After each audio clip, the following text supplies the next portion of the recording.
बिस्मिल्लाहिर्रहमानिर्रहीम। अस्सलाम वालेकुम दोस्तों, वेलकम करता हूँ इमरान ऑफिशियल में।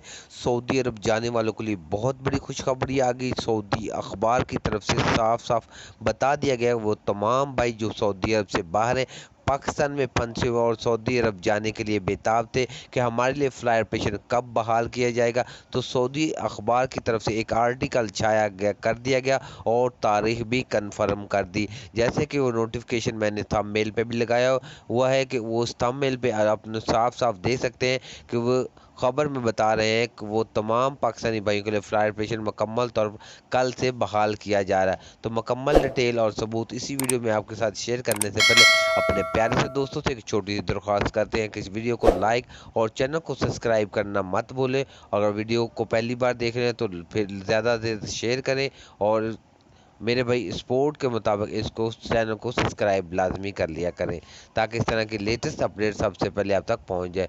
तो सऊदी अखबार की तरफ से एक साफ साफ ये बताया जा रहा है कि 27 सितंबर से वो तमाम पाकिस्तानी भाइयों के लिए फ्लाई ऑपरेशन मुकम्मल तौर पर बहाल किया जा रहा है, लेकिन वजीर दाखिला की तरफ से या गागा की तरफ से ऑफिशियली तौर पर अभी तक कोई भी इस तरह का ऐलान नहीं हुआ। दुआ करें ये सऊदी अखबार में जो कुछ आर्टिकल छाया ये खबर सच हो। अगर सच है तो कल से पहली फ़्लाइट लाहौर से जद्दा के लिए रवाना होगी, ये सऊदी अखबार की तरफ से लिखा गया है। तो अगर इसके मतलब ऑफिशियली बयान आएगा तो मैं अपने दोस्तों से ज़रूर शेयर करूँगा। तब तक अल्लाह हाफिज़।